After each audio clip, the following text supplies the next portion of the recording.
Welcome to my channel. आज हम देखेंगे नेफ्रॉन। तो चलिए शुरू करते हैं। देखिए, पहले हम समझेंगे नेफ्रॉन क्या होता है। देखिए, nephron is the structural and functional unit of kidney. तो स्ट्रक्चरल एंड फंक्शनल यूनिट मतलब क्या है कि ये सबसे छोटा स्ट्रक्चर है जो कि फंक्शन करता है, मतलब बेसिकली क्या करता है कि फिल्ट्रेशन करता है। तो लिख लेते हैं।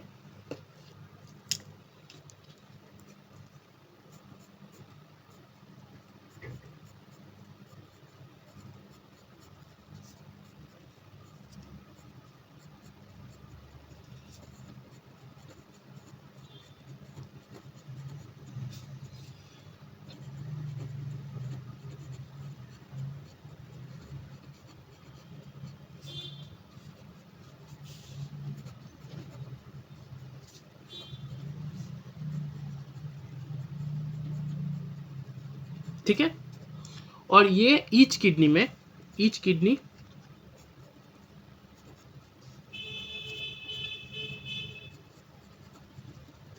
consists of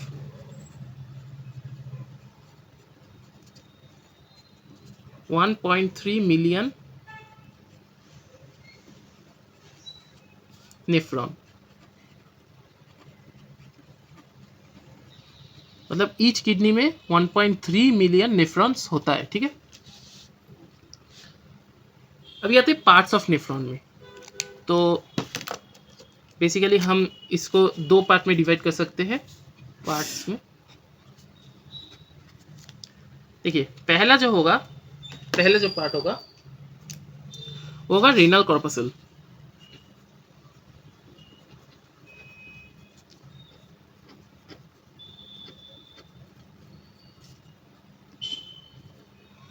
या फिर इसको हम बोलेंगे मैल्फिजियन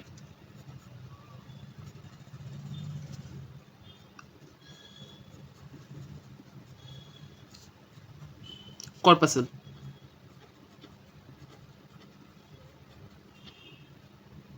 मतलब ये बुला सकते हैं या फिर ये। ठीक है, और दूसरा पार्ट है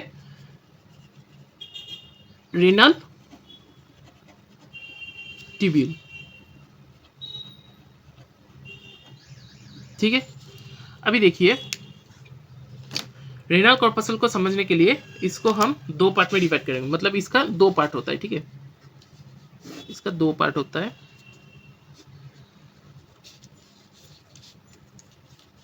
एक होगा ग्लोमेरुलस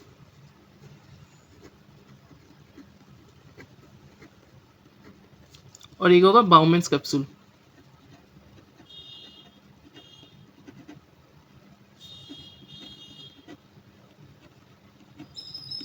ठीक है, और ये दोनों छोड़ के, मतलब ये दोनों तो हो गया। ठीक है, ये रेनल ट्यूब्यूल जो है, ये बाकी का जो ट्यूब है, ट्यूब वाला पोर्शन जो है,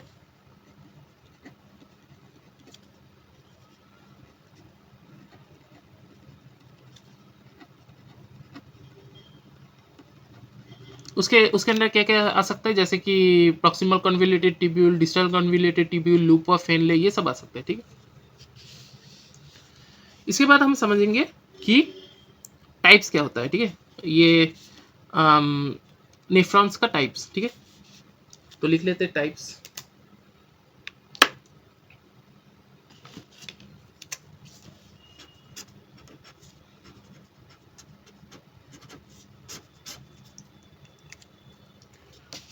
टाइप्स दो टाइप्स का होता है। पहला जो होता है वो है कॉर्टिकल नेफ्रॉन्स।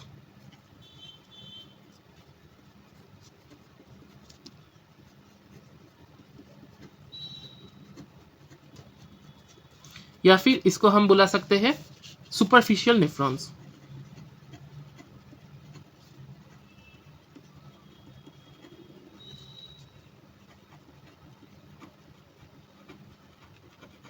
ठीक है, और दूसरा जक्स्ट्रा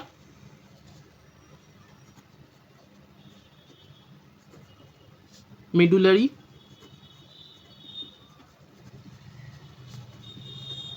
नेफ्रॉन।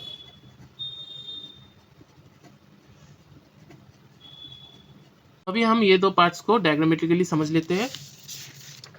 देखिए ये क्रॉस सेक्शन है किडनी का, ठीक है। तो देखिए बाहर वाला पार्ट जो होता है उसको हम क्या बोलते हैं, उसको हम बोलते हैं कॉर्टेक्स, ठीक है।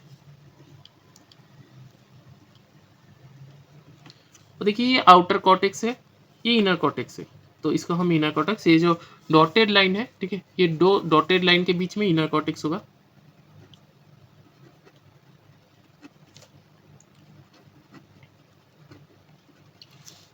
और ये जो है ये है मेडुला, ठीक है।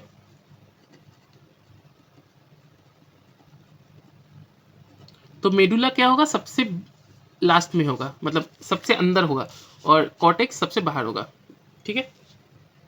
देखिए ये वाला नेफ्रॉन कॉर्टेक्स के कॉर्टेक्स में शुरू हो रहा है और क्या हो रहा है, इनर कॉर्टेक्स में ही खत्म हो रहा है, ठीक है। लेकिन ये वाला नेफ्रॉन इनर कॉर्टेक्स में शुरू हो रहा है और मेडुला तक जा रहा है, ठीक है। तो ये वाला जो होगा ये होगा कॉर्टिकल नेफ्रॉन। तो ये वाला होगा कॉर्टिकल नेफ्रॉन या फिर सुपरफिशियल नेफ्रॉन।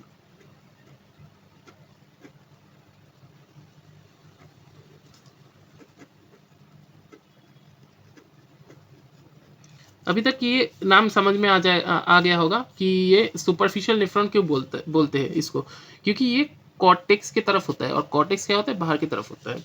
और ये क्या है, जक्स्ट्रा मेडुलरी, ये होगा जक्स्ट्रा मेडुलरी।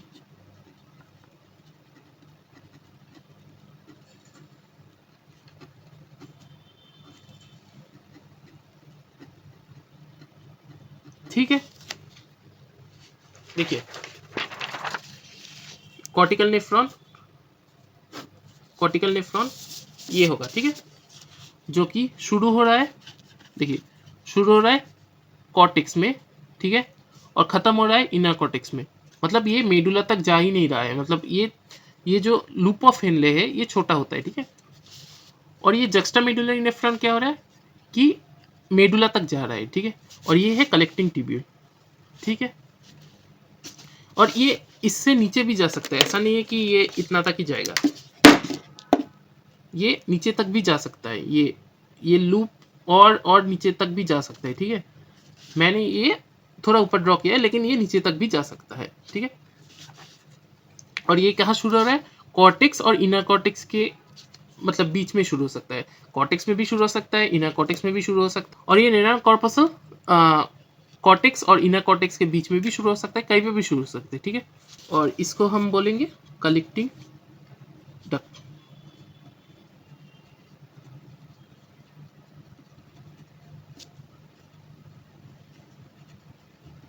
कलेक्टिंग डक्ट, ठीक है। और ये कहाँ जाके खत्म होगा, रेनल पेल्विस में जाके खत्म होगा, ठीक है। तो यहाँ पर खत्म हो रहा है टाइप्स, और देखिए ये सबसे ज़्यादा होता है, ठीक है, कॉर्टिकल नेफ्रॉन सबसे ज़्यादा होता है मतलब नंबर में, और ये होता है 85%, 85%, मतलब ये मैक्सिमम होता है, मैक्सिमम जो नेफ्रॉन्स होता है ये 85% यही होता है, कॉर्टिकल नेफ्रॉन ही होता है, और 15% जक्स्टामेडुलरी नेफ्रॉन होता है, ठीक है। अभी हम आते हैं रेनल कॉर्पसल्स में, ठीक है, हम ये समझेंगे, ठीक है। देखिए रेनल कॉर्पसल्स पे पहले ही मैं बोल दिया था दो पार्ट्स होता है, ग्लोमेरुलस, तो लिख लेते हैं, पहले हम ग्लोमेरुलस को समझेंगे, ठीक है।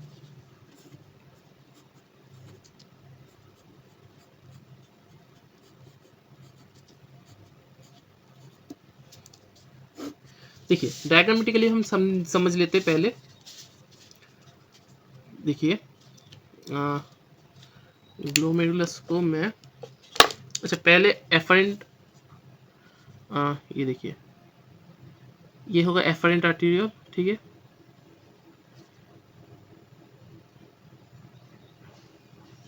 ये होगा एफरेंट आर्टेरियल, ठीक है। और ये होगा ग्लोमेरुलस, ठीक है। और ये एनास्टोमोसिस,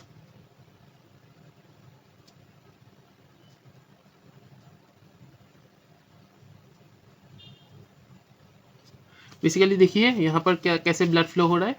देखिए ये ऐसे अंदर आ रहा है, ऐसे जा रहा है, ऐसे जा रहा है, जा रहा है।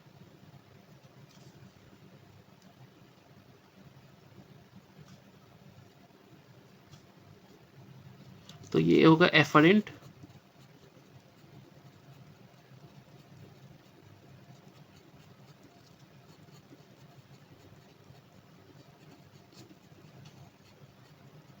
और ये होगा एफरेंट।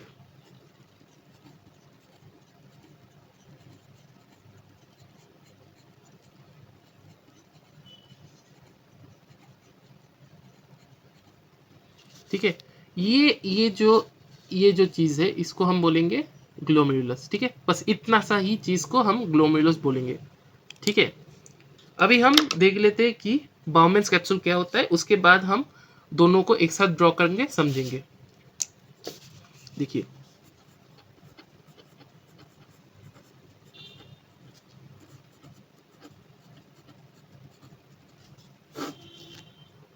देखिए बाउमेन कैप्सूल इसको बोलेंगे।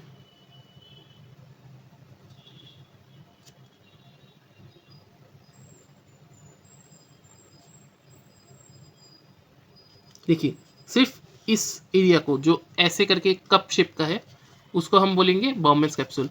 ये क्या होता है, ये इसके अंदर आता है, ये ग्लोमेरुलस बाउमेंस कैप्सूल के अंदर आता है। ठीक है, तो बेसिकली फाइनल स्ट्रक्चर क्या होता है, ये दोनों का फाइनल स्ट्रक्चर क्या होता है, ऐसा कुछ होता है।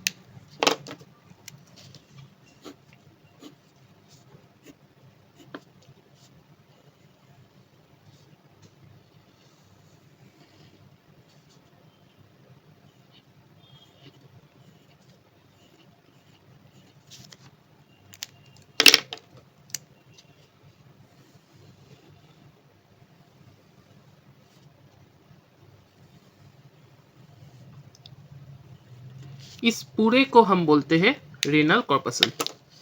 इस पूरे चीज को हम बोलेंगे रेनल कॉर्पसल। ये पूरे चीज को हम बोलेंगे रेनल कॉर्पसल। ठीक है, और ये ब्लड यहाँ से आता है, यहाँ से जाता है। ठीक है, मतलब अंदर आता है यहाँ से और बाहर जाता है। तो देखिए इसका मैं जानबूझ के ये डायमीटर, इसका डायमीटर मोटा रखा हूँ और इसका पतला रखा हूँ। ठीक है, इसका रीज़न क्या है कि जब ब्लड आता है, ठीक है, वो बहुत क्वांटिटी में आता है लेकिन ये निकल नहीं पाता है। मतलब इतना सा डायमीटर के जो इफेंट आर्टेरियल है वहाँ से निकल नहीं पाता है। तो इधर क्या होगा, इधर क्या होगा कि प्रेशर इंक्रीज होगा। मतलब ब्लड तो बहुत आ रहा है लेकिन कम जा रहा है ना। तो इसके अंदर ब्लड का प्रेशर इंक्रीज होगा। तो इसी वजह से हमारा अल्ट्राफिल्ट्रेशन होता है। यही एक रीज़न है जिसकी वजह से अल्ट्राफिल्ट्रेशन होता है। ठीक है, मतलब इसके अलावा फैक्टर्स डिपेंड करता है, ये अल्ट्राफिल्ट्रेशन बहुत सारे फैक्टर्स पे डिपेंड करता है, हार्मोन्स वगैरह में। लेकिन इसी रीज़न के वजह से ये अल्ट्राफिल्ट्रेशन होता है। यहाँ पर क्या हो रहा है कि ये देखिए एफरेंट आर्टेरियल क्या हो रहा है, अंदर जा रहा है, मतलब बाउमेंस कैप्सूल के अंदर जा रहा है। ठीक है, और क्या हो रहा है, ये डिवाइड हो रहा है। ठीक है, बहुत सारे ब्रांचेस में डिवाइड हो रहा है। ये जो कैपिलर, मतलब ये जो मैंने सर्कल ड्रॉ किया है, ये सिर्फ ये समझाने के लिए ड्रॉ किया है कि यहाँ पर जाके ये डिवाइड हो रहा है। ठीक है, अंदर जाके डिवाइड हो रहा है, फिर रीयूनाइट हो रहा है। ठीक है, एक एक दूसरे के साथ एनास्टोमोसिस हो रहा है। एनास्टोमोसिस मतलब रीयूनाइट जब होते हैं उसको एनास्टोमोसिस बोलते हैं। ठीक है, एनास्टोमोसिस होने के बाद ये इफेरेंट आर्टेरियल से फिर से निकल जा रहा है। एक मतलब एक आ रहा है, एक जा रहा है, और बीच में क्या हो रहा है, डिवाइड हो रहा है और फिर एनास्टोमोसिस हो रहा है। तो क्या हो रहा है कि इससे सरफेस एरिया इंक्रीज हो रहा है। तो जब अल्ट्राफिल्ट्रेशन होगा तो ज़्यादा सरफेस एरिया होने के वजह से वो अल्ट्राफिल्ट्रेशन ज़्यादा बेटर होगा। ठीक है, अच्छा तो ग्लोमेरुलस किससे बना होता है, glomerulus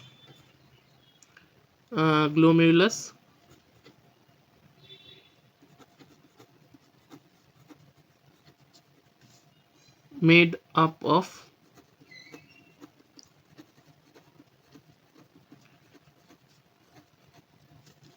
single layer of endothelial cells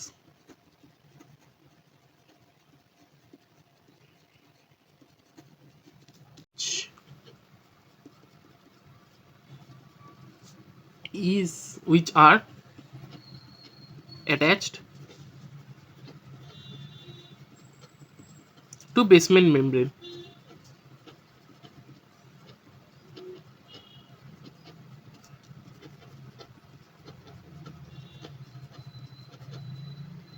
तो ये जो लेयर है एंडोथेलियल सेल्स का जो लेयर है, रुकिए, ये एंडोथेलियल सेल लेयर का जो सेल का जो लेयर है वो बेसमेंट मेम्ब्रेन में अटैच होता है, ठीक है, बेसमेंट मेम्ब्रेन में अटैच होता है, ठीक है। और इसमें क्या होता है, पोर्स होता है, पोर्स, फिनेस्ट्रेशन जिसको हम फिनेस्ट्रेशन बोलते हैं,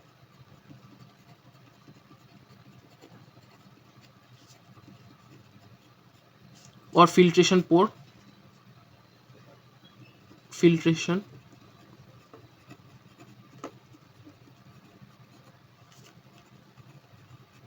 ठीक है, इसी के थ्रू निकलते या फिर स्लिट पोर भी बोलते हैं, तो बहुत सारा नाम है इसका, ठीक है। और देखिए बाउमेन्स कैप्सूल का दो पार्ट होता है, एक है इनर पार्ट, ठीक है, और एक आउटर पार्ट। तो इनर पार्ट को हम क्या बोलेंगे, इनर विसरल लेयर,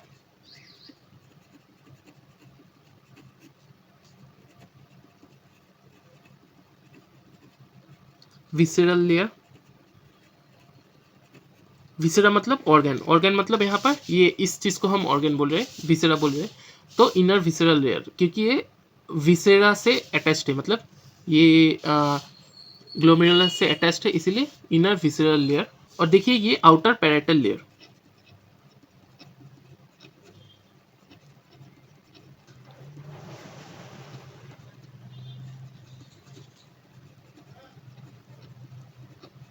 ठीक है, ये इनर विसेरल लेयर, ये आउटर पैराइटल लेयर।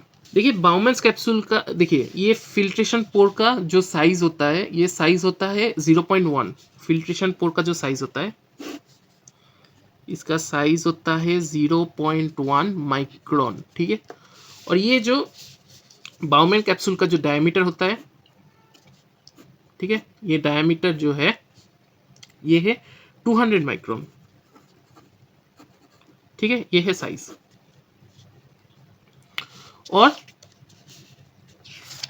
देखिए ये जो ये जो लेयर है, लेयर्स ऑफ सेल्स है, ये किससे बना होता है, देखिए single layer of, okay,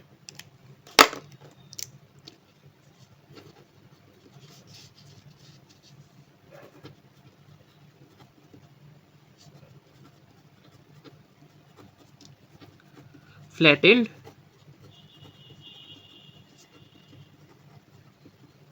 epithelial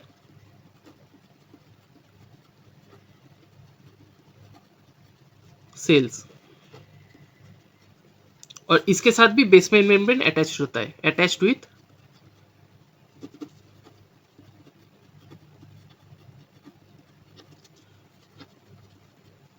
basement membrane,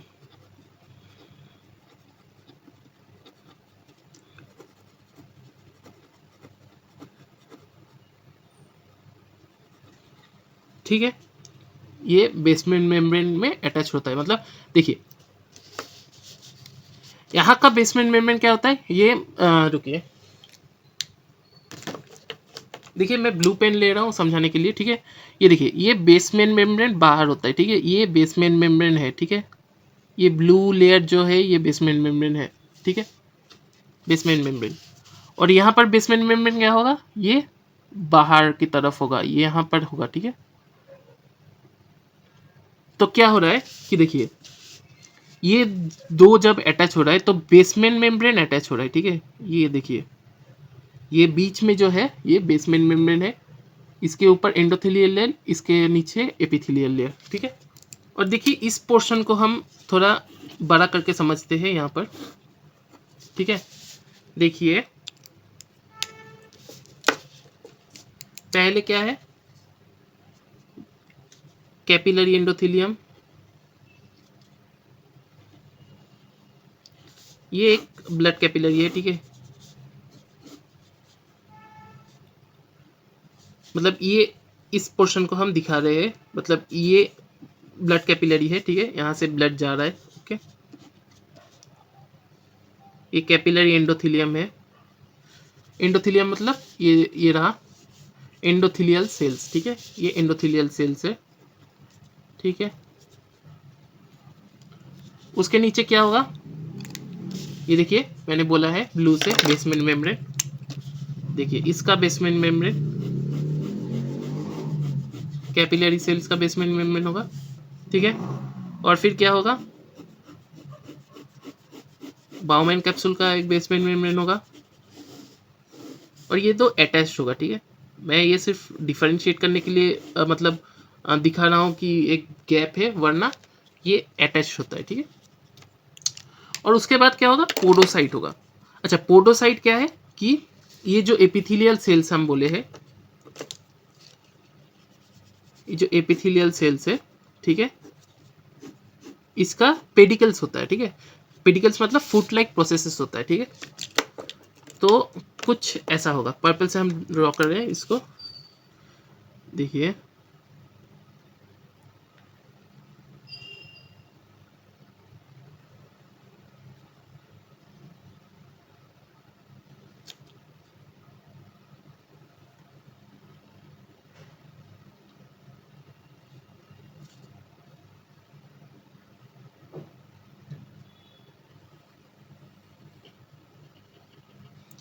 तो ये जो है ये पेडिकल्स है, ये जो फुट प्रोसेसेस है इसको हम बोलेंगे पेडिकल्स,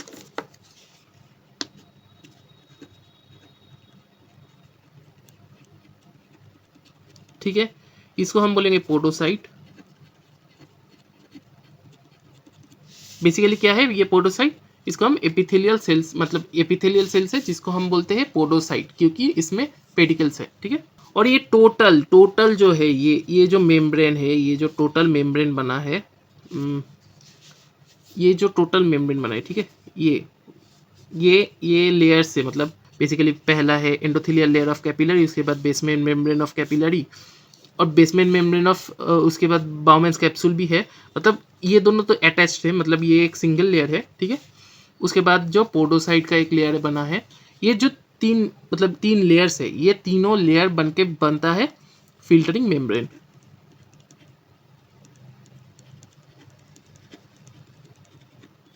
ठीक है।